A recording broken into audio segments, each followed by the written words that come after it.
En la unidad 1, después de todo lo que tiene que ver con la introducción a la economía como ciencia social, desarrollamos las escuelas de pensamiento. Este desarrollo es muy breve para cada escuela, para cada aporte, en función de los tiempos que tenemos disponibles. El primer aporte que vamos a incorporar es el de los mercantilistas. Esta denominación proviene de un pensador clásico, Smith, que calificó como tales a un conjunto de funcionarios, eclesiásticos, pensadores, que en Europa, durante varios siglos, previos a la Revolución Industrial y al comienzo del capitalismo, hicieron aportes que quedaron para la historia, referidos principalmente a propuestas de política económica, es decir, de cómo el Estado o los estados nacionales que se iban constituyendo en Europa tenían que actuar para engrandecerse, para volverse más poderosos, para poder competir con sus rivales, para poder expandirse en el marco de un sistema económico capitalista que se caracterizaba por la expansión del comercio entre esas naciones y de esas naciones con el continente recién descubierto por los europeos, en una relación absolutamente desigual con los pueblos nativos. El aporte de los mercantilistas no los ubica como una escuela de pensamiento, así que no podemos hablar de un conjunto de intelectuales que haya podido tener en común una definición de la economía como ciencia social, ni mucho menos. Hay muchas contradicciones en el sentido que hay aportes de distintas naturalezas, pero lo principal, el elemento que nosotros queremos rescatar es que el aporte que hacen como política económica es la necesidad del proteccionismo comercial. Primer dato central. ¿Y qué es eso? ¿Qué fue eso? Bueno, es lo que se conoce hoy en día y que nació en esos siglos, que consistía en proponer que los estados que se iban constituyendo sobre las bases del derrumbamiento del feudalismo ejercieran acciones coercitivas tendentes a proteger los mercados internos contra mercancías, productos que venían de otras naciones competitivas, mediante mecanismos tales como los aranceles, que son impuestos a la importación, es decir, una imposición sobre el precio del producto que ingresa, que lo encarece y con lo cual favorece la producción local. Entonces, el proteccionismo comercial bajo la forma de aranceles, o bien la incentivación a las exportaciones de lo que se elaboraba localmente mediante reintegros, llamados en inglés drawback, pero manejemos el español, castellano, reintegro, que consistía en devolver impuestos a los empresarios que producían con sus trabajadores en las empresas una elaboración de las materias primas que eran obtenidas mediante la violencia en América u otras regiones.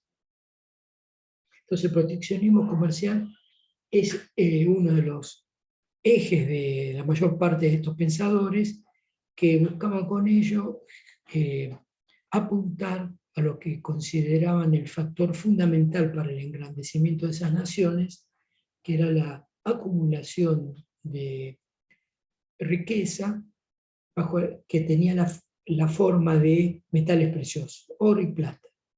Esa acumulación requería de tener saldos del comercio exterior, exportaciones, ventas al exterior e importaciones, compras del exterior con saldos positivos, es decir, mayor ingreso de metales que su salida.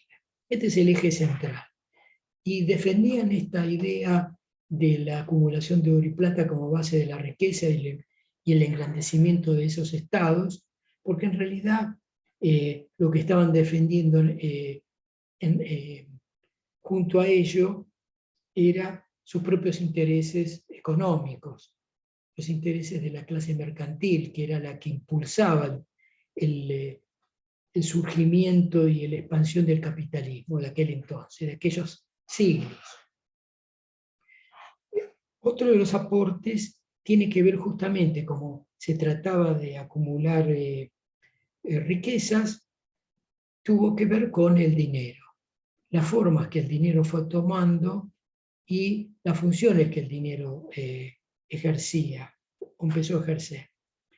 Obviamente, para evitar la manipulación de oro y plata o de las monedas que se elaboraban en base a esos metales, para evitar su desgaste, que implicaba la pérdida de valor, se diseñó, se inventó el papel moneda. Ese papel moneda tenía como respaldo el oro y la plata que esos estados, sus cuerpos de dirigentes políticos, normalmente monarquías, iban acumulando. Ese papel moneda circulaba y iba cumpliendo distintas funciones. La de ser de medio de cambio, sin servir para comprar productos, medio de pago para cancelar deudas, unidad de medida, es decir, el valor de los productos se medía en esa moneda y esa medición significaba un precio, y reserva de valor, es decir, capacidad de mantener poder de compra para el futuro. La medida que esa moneda tuviera todas esas funciones plenamente cumplidas, entonces esa moneda se la puede denominar en ese tiempo, y también en la actualidad, dinero. Si no cumplía o no cumple con esas funciones, ya deja de ser propiamente dinero. Es un tema recurrente en el mundo, en la historia del capitalismo, y tan vigente en todo el mundo como en la Argentina. Yo les mencioné al pasar el absolutismo. Sí, la forma política que se eligió es la de regímenes donde no había posibilidad de disputa política, la soberanía, es decir, el derecho a elegir, a decidir sobre el futuro del Estado está en manos de los monarcas. Los habitantes de los países eran simplemente súbditos, que supuestamente tenían derechos, pero que no había ninguna institución que se los garantizara. Pero estudiaron el dinero, y cuando estudian el dinero tuvieron que estudiar cuestiones relacionadas con él, dado que las expediciones militares o comerciales que se realizaban a través del mar requerían de fuerte financiamiento. Ahí es donde aparecen las instituciones financieras, los bancos, y su principal rol, que era el de prestar. Prestar significaba otorgar oro y plata a los expedicionarios, y como contraposición un resarcimiento bajo la forma de lo que ya se conoció en ese entonces como tipo de interés, tasa de interés, tema sobre el cual los mercantilistas no tuvieron claridad exactamente qué significaba, pero sobre el cual se ocuparon porque claramente hubo un debate acerca de si cuál tenía que ser el nivel, la magnitud de ese tipo de interés, en el sentido de a qué clase social o qué sector de la clase social capitalista debía favorecer, si a los que traían el oro y la plata a través del comercio exterior o a los banqueros. Ese debate después con el tiempo fue saldado con la comprensión de que había en realidad intereses comunes entre banqueros y comerciantes para la prosperidad de la nación. Así que esta era la segunda cuestión. Y después aparece la necesidad de registrar las operaciones comerciales y financieras, y por eso aparecen las primeras formas de registración, y aparece entonces la figura de la balanza comercial, es decir, una registración que realiza el Estado acerca de cuánto se exporta, por qué valor, cuánto se importa, la registración del tipo de cambio, es decir, la relación entre el precio del papel moneda local que se emitía localmente por parte del Estado con el oro, con la plata y con otras monedas. Eso es el tipo de cambio, es decir, un precio. La registración de los movimientos financieros, porque toda operación comercial requiere de algún tipo de protección, es decir, de seguro. Estaban los intereses que se pagaban o que se cobraban, y así fue construyéndose lo que en la actualidad conocemos como balanza de pagos. Es decir, una cuenta contable de carácter nacional manejada por el Estado, manejada en el sentido de que registrada por el Estado, donde se iban contabilizando las operaciones comerciales, exportación e importación, es decir, todo lo relacionado con el exterior, y las operaciones financieras. En aquel entonces, seguros, fletes y otro tipo de movimiento financiero relacionado con el comercio exterior. El comercio exterior fue entendido entonces por todos ellos como la base de la riqueza de la nación.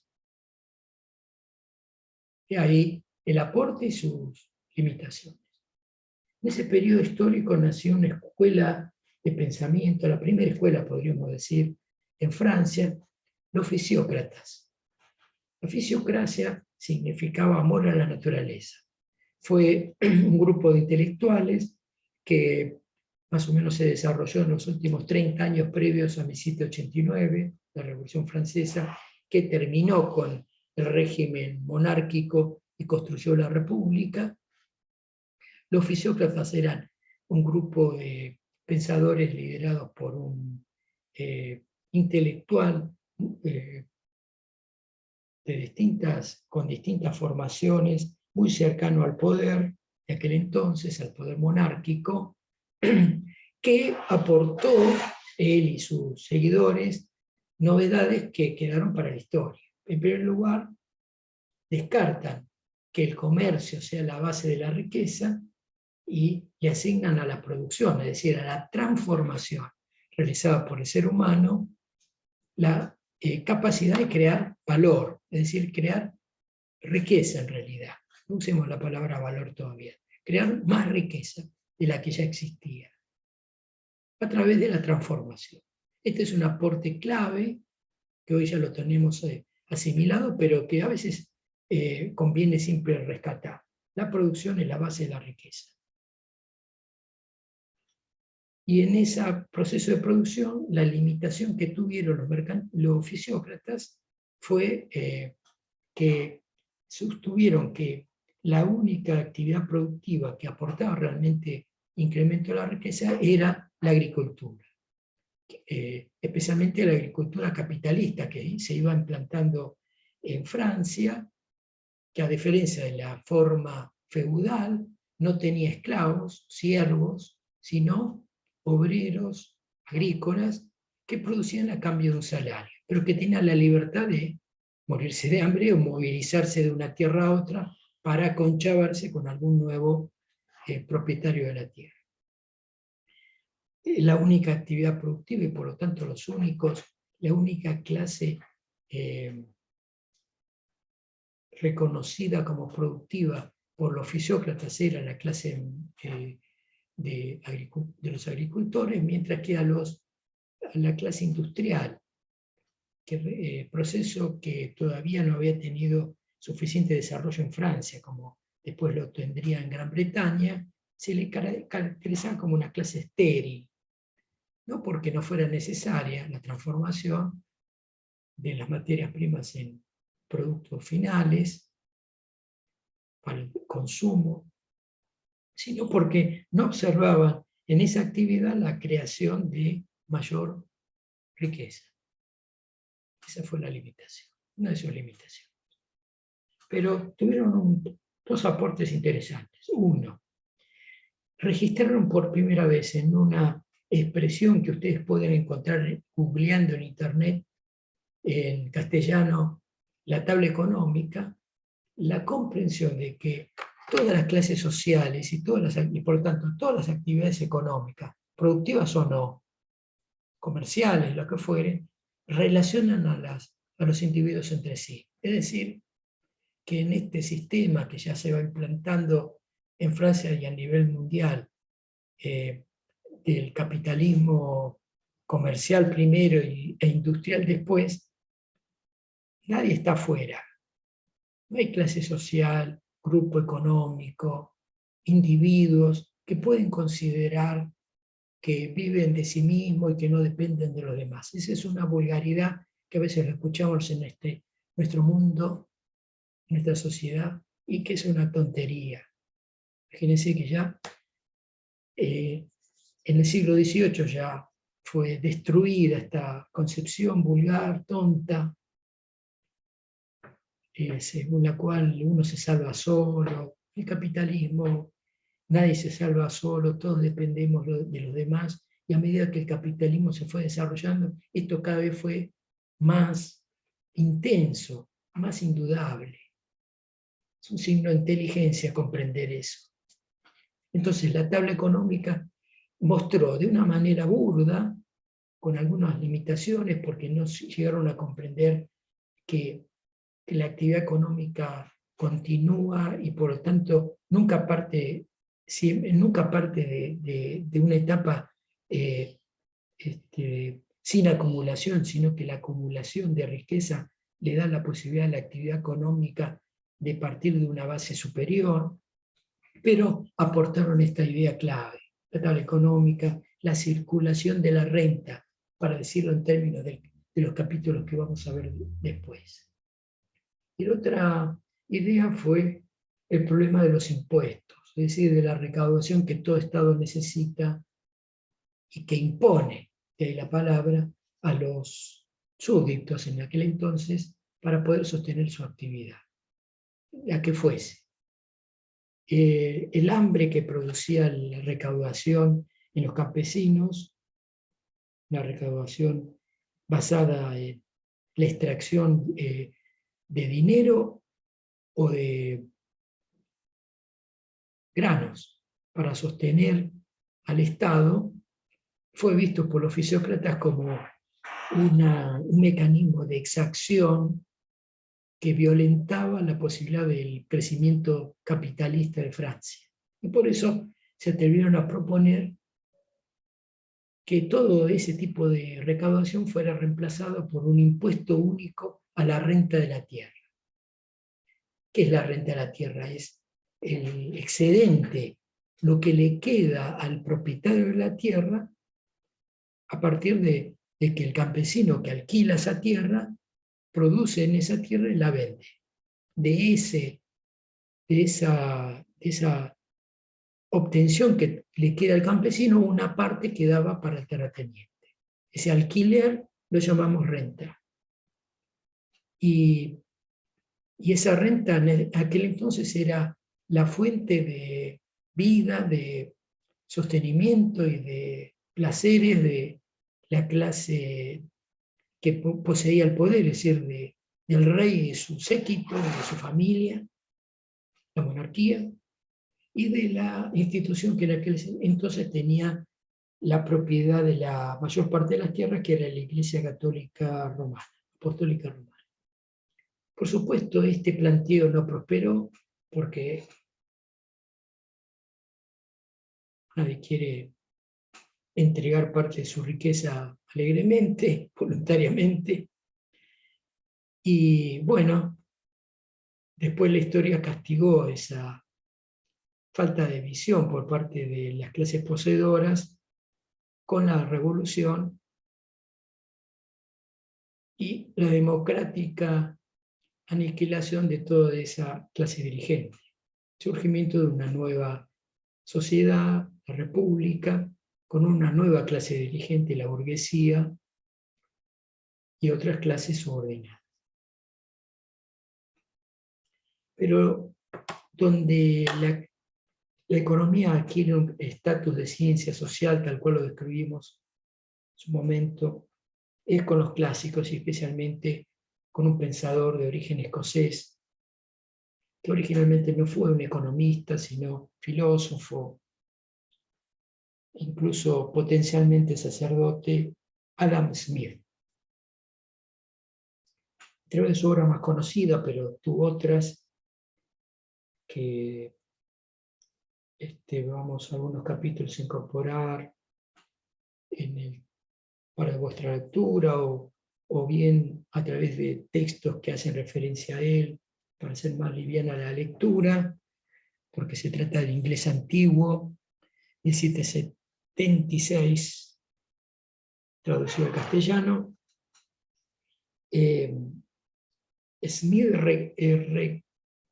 reconoce, mejor dicho, rescata de los fisiócratas, pero no reconoce el aporte que ellos hicieron en la comprensión de qué es la producción, la actividad económica fundamental de toda sociedad, que determina la suerte de la sociedad.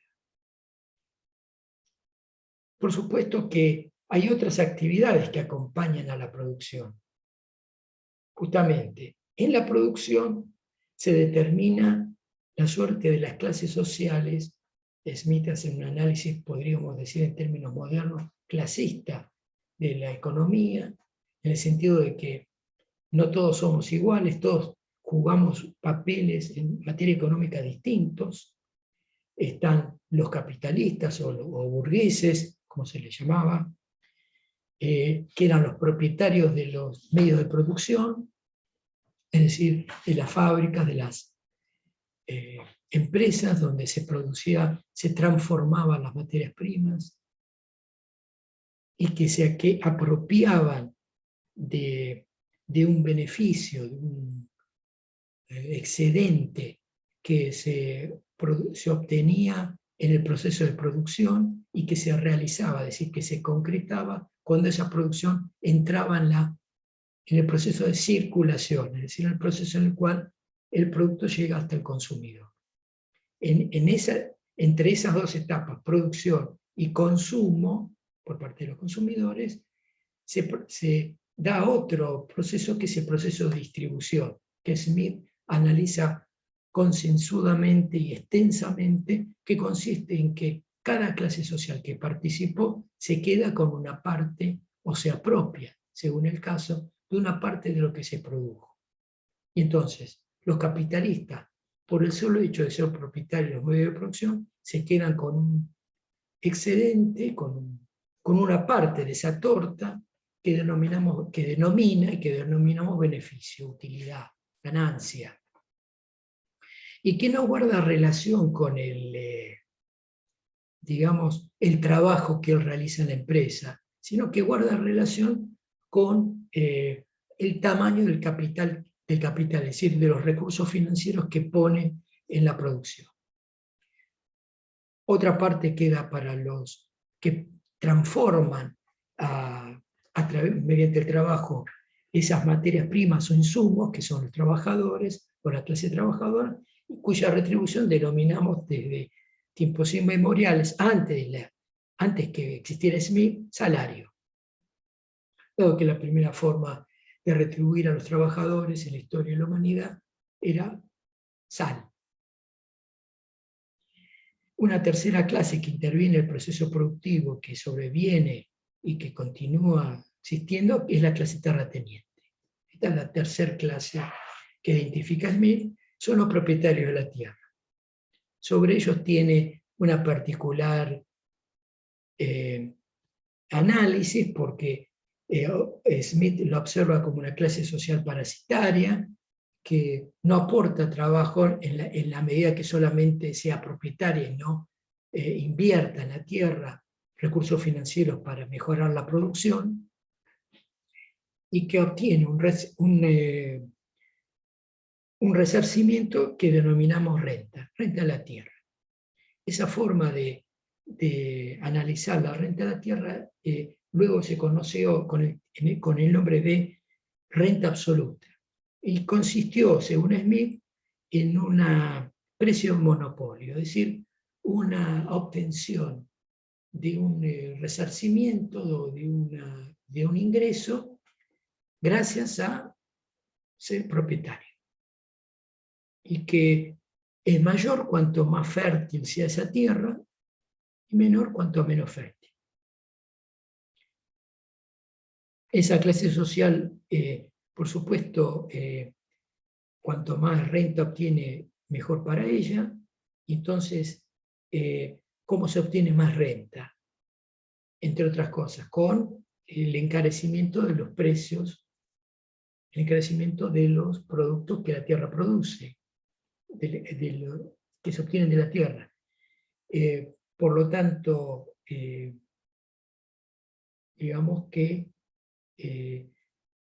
para Smith, la clase terrateniente ve en el progreso de la nación, el crecimiento de la nación, una fuente extraordinaria para que se incrementen sus ingresos, porque un crecimiento de la nación significa un crecimiento de la población, mayor demanda de alimentos, aumento de los precios, una mayor tajada para los terratenientes.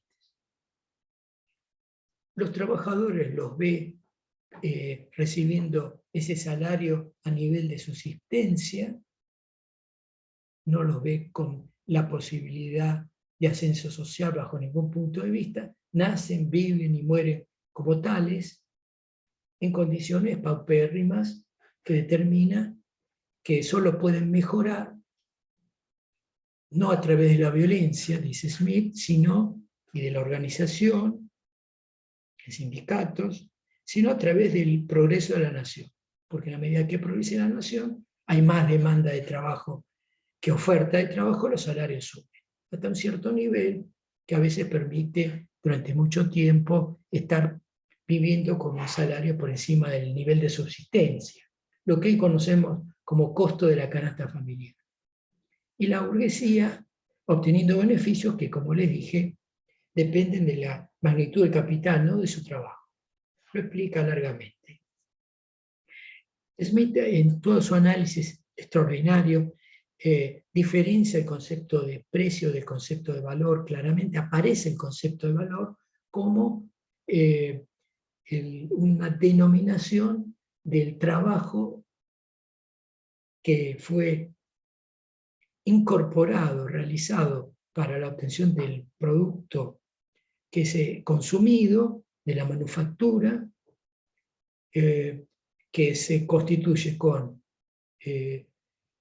una parte que corresponde a la maquinaria, a los instrumentos de trabajo que se van desvalorizando y aplicando el proceso productivo paulatinamente, otra parte que son los propios insumos, que se descomponen, por supuesto, en salarios, beneficios y renta, y lo que incorporan los trabajadores con su trabajo. Así que ahí no queda claro en Smith cuál es el origen del beneficio, porque, digamos, no puede ser entendido el beneficio como la diferencia entre el precio de venta y el precio de compra, simplemente porque en el precio de venta están los salarios, es el trabajo de los trabajadores y todos los que hoy llamamos bienes intermedios, más las máquinas. Así que el beneficio no aparece como explicado por trabajo, por menos del capitalista, sino como trabajo uno deduce del texto del propio trabajador. Pero no avanza más allá de eso. Continuador del pensamiento clásico, crítico y defensor de Smith fue David Ricardo, otro pensador de origen inglés, que a diferencia de Smith, si bien desarrolla la idea de valor y de precio, el precio es la expresión en dinero del valor, y también reconoce con Smith, aprovecho, dos formas de valor en la mercancía, valor de cambio y valor de uso. Este último, el valor de uso o utilidad, es la capacidad de la mercancía de satisfacer necesidades humanas, y el valor de cambio, que requiere la existencia de esa utilidad, la capacidad de la mercancía de ser intercambiada por otras. Bueno, esa relación la reconoce como una conquista conceptual de Smith, pero incorpora algunas críticas. El pensamiento de Smith no está de acuerdo con la teoría de Smith sobre la renta de la tierra, sostiene que en realidad la renta surge como una diferencia entre las fertilidades relativas que tienen las tierras entre sí. De tal manera que habría una tierra que no paga renta, que es la tierra peor, y las demás obtendrían sus propietarios renta como diferencia con la productividad de la peor tierra. En realidad, a través de la historia hemos descubierto que las dos formas o teorías de la renta de la tierra, la de Smith y la de Ricardo, ambas son válidas. La Argentina fue una demostración en su historia de su existencia, la de las dos. Pero de todas maneras, su teoría de la renta, que llamamos hoy en día renta diferencial de la tierra, también le permitió luchar políticamente en el Parlamento británico para limitar las prerrogativas y condiciones de la clase terrateniente a la que veía como enemiga del progreso industrial. Tengan en cuenta, no lo dije antes, durante el desarrollo del texto de Smith, cuando él lo presenta a la sociedad, se da la primera revolución industrial que surge en Inglaterra y que consiste en un aumento espectacular, un salto espectacular en la productividad de la industria, que ubica a Gran Bretaña como la potencia industrial por siglos. ¿Qué quiere decir productividad? Que por cada hora de trabajo, la cantidad de bienes, de mercancías, así se las denomina, que se generan son mucho más. Eso hace que los costos por unidad producida sean mucho menos. Por lo tanto, la competitividad de la manufactura inglesa, a partir de ese momento, de esa revolución a nivel mundial, es imposible de empardar. Ricardo construye esa nueva teoría de la renta de la tierra, coincide en la existencia de esas tres clases sociales, modifica el concepto de valor de cambio en el sentido de considerarlo como algo, como un concepto que se construye incorporando trabajo al valor original, a la materia prima, y aporta por primera vez un conocimiento más desarrollado de lo que en Smith fue muy burdo, que es la concepción sobre el comercio exterior. Construye una teoría del comercio exterior que llega hasta nuestros días por su vigencia, que denominamos teoría de las ventajas comparativas, según la cual, para sintetizar, las naciones van construyendo relaciones de poder en función de los costos relativos que le requiere producir cada mercancía. De tal manera que se construye, como Smith también ya había reconocido, una división internacional del trabajo entre las naciones que intervienen en el comercio por un proceso que ocurre a nuestras espaldas, según el cual cada nación va eligiendo producir lo que mejor sabe, lo que menos costo relativo le genere. Relativo quiere decir que si yo tengo abundancia de materias primas, me conviene producir materias primas y no manufacturas en relación a otras naciones que tienen relativamente pocos recursos naturales, pero una revolución industrial previa. Así ahí tienen explicado económicamente, políticamente, el papel de cada nación. Hasta ahí el aporte de estos dos clásicos fundamentales lo vamos a concluir con un debate que hubo entre ellos, donde participaron otros clásicos. Voy a mencionar dos de ellos. Juan Bautista Say, Jean-Baptiste Say, un pensador francés que elaboró, en base al pensamiento de Ricardo, una teoría que decía que en el capitalismo industrial era prácticamente imposible la existencia de crisis. Entendiéndose por crisis lo que nosotros vivimos a diario, es decir, situaciones en las cuales millones de personas se mueren de hambre, se quedan sin trabajo, las naciones se derrumban. La idea estaba sintetizada en esta frase: cada oferta crea su propia demanda. Es decir, que si al mercado van $100 de producto, 100 pesos de producto, va a haber 100 pesos de demanda, que denominamos demanda efectiva, que los va a adquirir.